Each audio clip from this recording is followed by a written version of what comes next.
Terpujilah nama Tuhan Yesus yang telah kumpulkan saya dan saudara ada dalam perhimpunan ibadah pada pagi hari ini. Terimalah salam dari mimbar ini. Shalom jemaat Tuhan. Shalom. Sebelum mendengar semuanya boleh sekali lagi ya. Shalom jemaat Tuhan.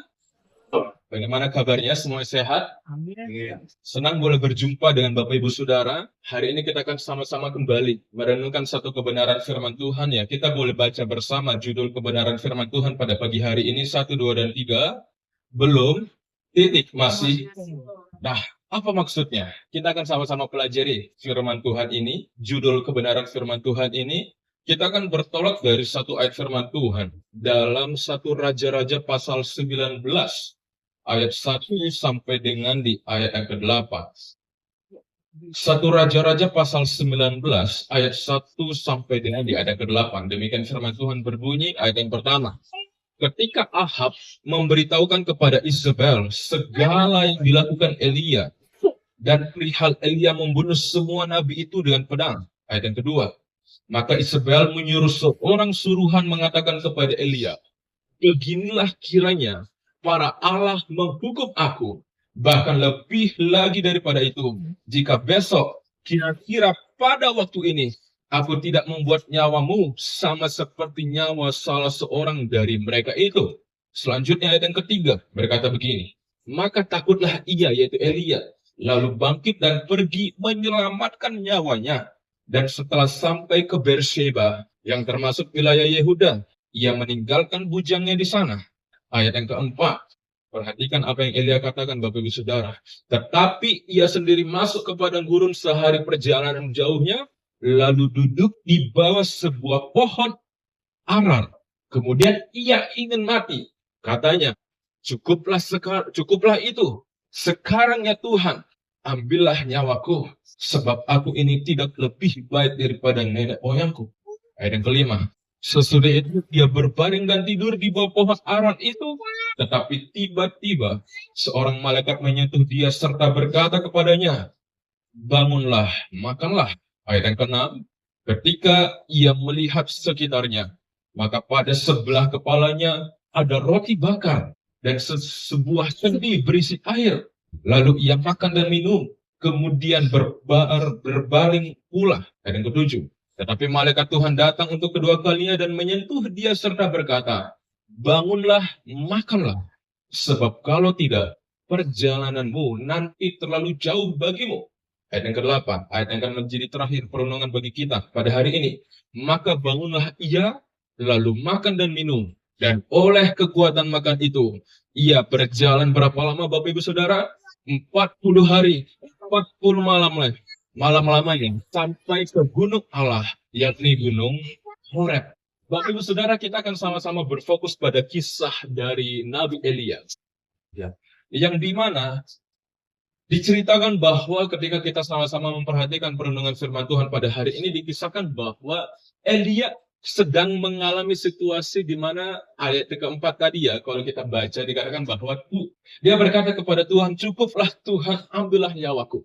Bapak Saudara, dalam pasal yang sebelumnya, pasal ke-18, ada suatu peristiwa yang luar biasa. Tatkala Elia seorang diri harus menghadapi 450 nabi palsu, nabi-nabi palsu dari bangsanya dia, ya, dari Isabel, ya. Ayat yang pertama tadi dikatakan bahwa ayat yang pertama dan ayat yang kedua ya. Maka Isabel, ayat yang pertama tadi jelas bahwa Elia membunuh semua nabi itu dengan pedang. Dikisahkan bahwa pada saat itu Elia sedang berhadapan dengan 450 nabi Baal. Ya. Dia menantang bahwa buktikanlah bahwa memang Allah yang kamu sembah itu memang Allah yang hidup. Ya, 450 orang itu sudah berusaha melakukan berbagai hal, bahkan sampai melukai diri mereka. Tetapi sampai dari pagi hingga sampai sore tak kunjung api itu menyala. Ya. Ketika tiba giliran Elia, Elia bilang bahwa kepada orang-orang yang ada di sekitarnya, pada saat itu mereka membuktikan bahwa mereka membangun sebuah kayak api unggun gitu ya, atau mesbah. Yang dikatakan bahwa siram mesbah itu sebanyak 2 kali dengan air, dan itu dilakukan. Ya, itu mesbah yang Elia dirikan. Ya. Otomatis yang namanya mesbah sudah disiram air, apalagi 2 kali, besar kemungkinan tidak akan menyala. Tetapi Elia membuktikan bahwa tatkala dia berdoa kepada Tuhan, tiba-tiba seketika api turun dari langit membakar mesbah itu dan mesbah itu menyala. Dan pada saat itu pula Elia membunuh 450 orang nabi itu. Makanya ayat yang pertama tadi berkata, membunuh semua nabi itu dengan pedang. Itulah yang Elia lakukan. Ketika dia berhadapan dengan 450 orang, ya, dan Elia menang, satu-satu dia bunuh 450 orang itu. Dapat dibayangkan betapa besarnya kedahsyatan yang Tuhan kerjakan bagi kehidupan seorang Nabi Elia. Namun kalau kita perhatikan tadi, di ayat yang ketiga dan ayat keempat, ketika Elia menerima pesan, peringatan, ultimatum dari Isabel, ayat yang kedua tadi ya, dikatakan bahwa kalau aku tidak melakukan hal yang sama kepada Elia, tiba-tiba Elia gemetar. Sebagai sisi seorang manusiawi, Elia takut, Bapak Ibu Saudara. Sehingga di ayat yang 4 dia berkata, cukuplah Tuhan, ambillah nyawaku. Nah, terkadang begini Bapak Ibu Saudara, ini menjadi suatu penggambaran kenapa seringkali kita merasa bahwa hidup yang kita jalani itu sudah selesai. Layaknya ketika kita sedang menulis, ya, ketika kita sedang menulis dalam bahasa tulisan, sebuah kalimat itu akan berakhir, diakhiri dengan tanda titik. Ya. Yang dimana tanda titik itu menandai akhir dari sebuah kalimat. Titik itu berarti selesai, tidak ada lanjutan. Setelah titik kalimat berhenti. Itu pula yang Elia alami. Dia merasa bahwa kehidupannya itu layaknya sebuah kalimat yang sudah tertulis, sudah selesai sampai titik. Namun, selain titik ada tanda yang lain, yaitu tanda koma. Tanda koma itu apa? Tanda koma itu bukanlah akhir, melainkan jeda. Bisa kita bedakan antara berhenti dengan jeda. Sama-sama mungkin sempat berhenti. Namun perbedaannya ialah kalau titik berarti sudah selesai.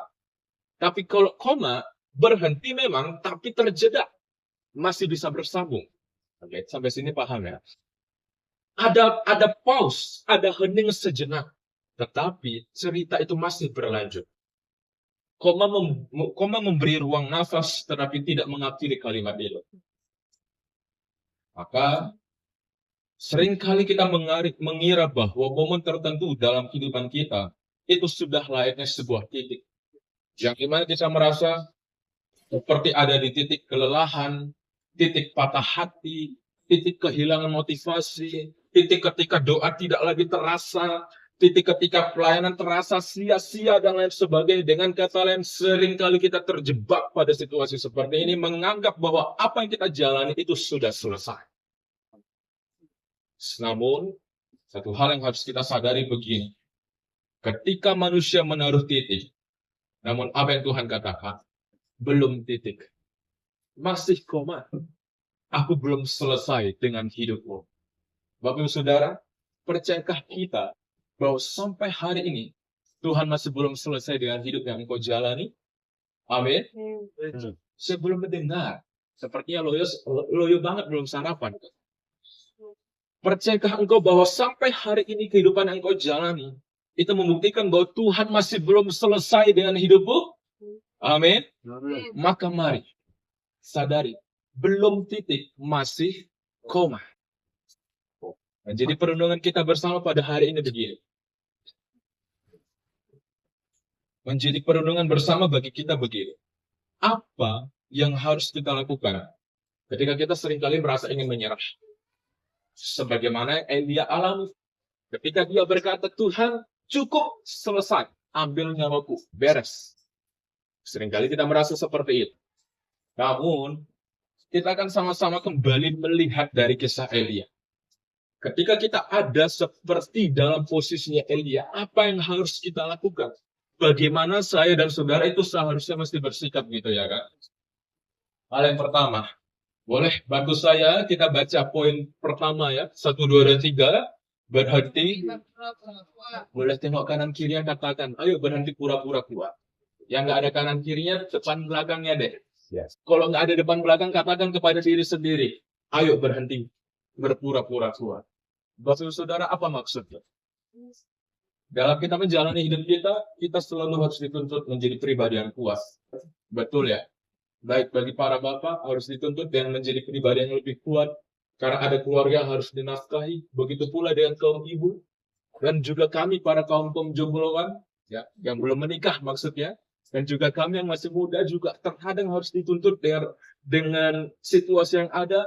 Ketika saya akhirnya sudah mulai beranjak dewasa, saya berpikir lebih baik kalau tahu kayak begini, lebih baik saya ada dalam situasi di mana saya masih sekolah gitu ya kan. Uang jajan lancar, nggak perlu cari uang, tinggal datang sendiri gitu ya kan. Nah, terkadang kita pernah ada dalam posisi bahwa ketika kita menjalani hidup yang kita jalani, mau tidak mau kita harus dituntut menjadi pribadi yang itu. Namun hari ini ada satu hal yang kita renungkan bersama bahwa bukan berarti kita berhenti untuk menjadi kuat, tidak. Tapi mari berhenti untuk kita berpura-pura kuat. Di ayat yang keempat yang tadi dikatakan bahwa Elia berkata bahwa di ayat yang keempat, yang ini menjadi dasarnya di ayat yang keempat ya. Dikatakan bahwa sebelumnya Elia baru saja menang di Gunung Karmel, yaitu menang menghadapi 450 nabi tadi. Nah, di mana tadi di ayat yang pertama Elia membunuh satu-satu nabi itu. Satu demi satu dia bunuh. Api turun dari langit, para nabi Baal dikalahkan. Namun setelah kemenangan besar, datang tekanan yang besar.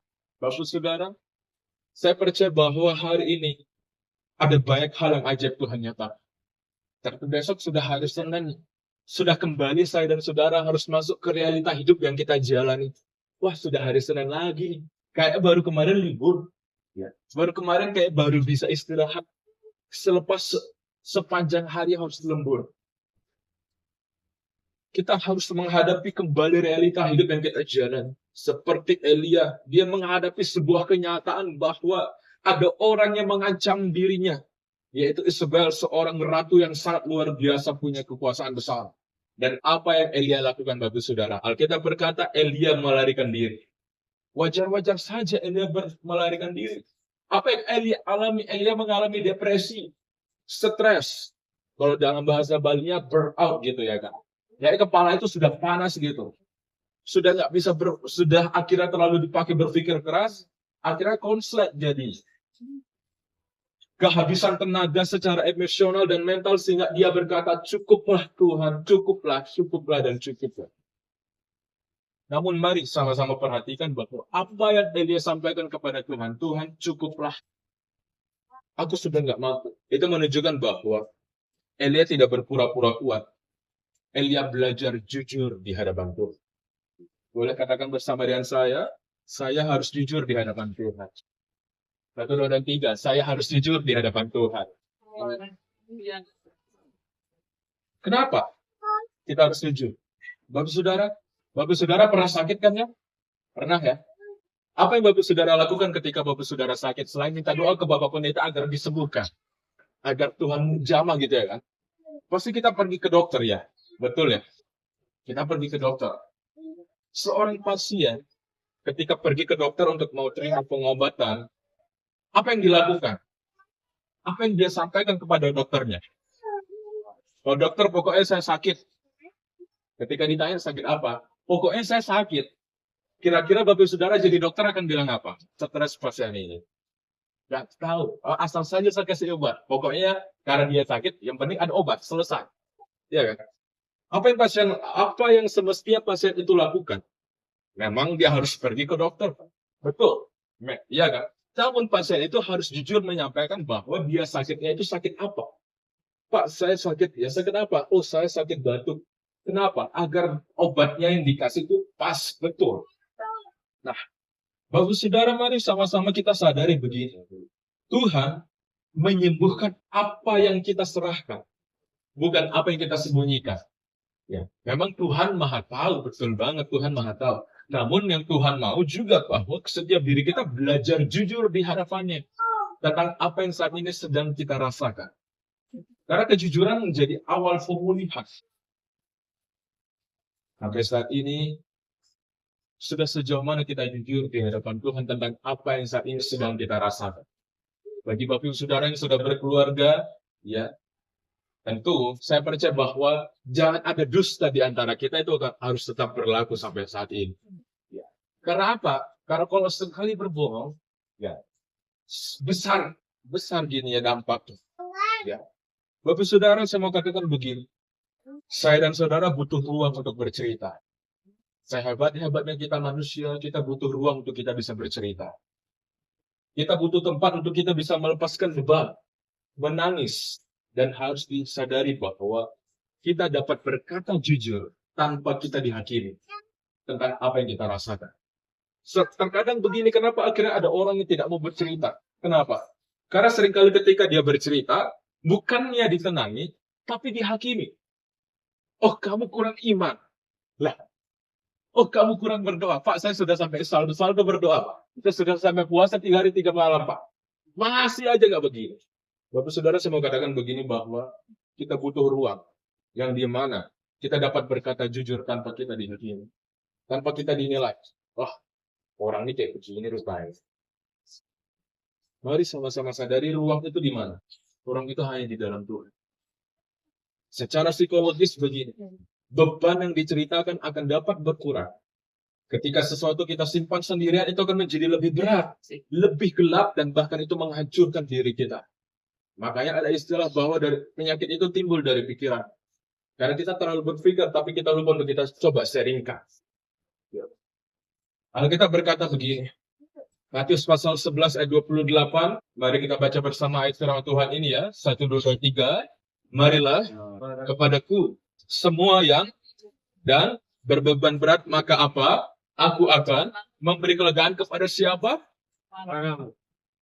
Kepada siapa? Kepada siapa, Bapak Ibu Saudara? Kepada saya dan saudara. Kepada kita semua ini. Kalau kepadamu berarti kepada saya aja. Pada kita, kepada saya. Ya. Itulah alasan kenapa saya ajak kita baca. Tuhan akan memberikan kelegaan kepada saya dan saudara tanpa terkecuali. Dan dalam Kejadian pasal 2 ayat 18, Tuhan Allah berfirman begini, tidak baik kalau manusia itu seorang diri saja. Aku akan menjadikan penolong baginya yang sepadan dengan dirinya. Apa maksudnya? Memang saya dan saudara butuh ruang untuk bercerita. Tapi terkadang kita bingung, saya harus bercerita kemana Tuhan? Orang yang ada di samping saya kayak begini modelannya. Yang di depan saya bahkan jauh lebih parah modelannya. Ya. Yang di samping saya sudah parah, di depan lebih parah. Di sebuah sisi bahkan sangat parah. Maka Tuhan menyediakan 2 cara alternatif. Yang pertama, doa. Sebagai tempat kita dapat bercerita kepada Tuhan.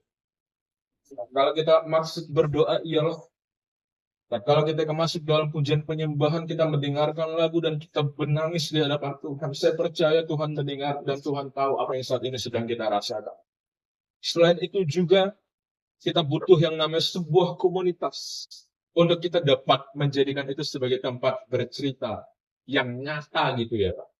Memang Tuhan tempat bercerita betul. Tapi kan kadang kita manusia itu kan lihat orang ya kan.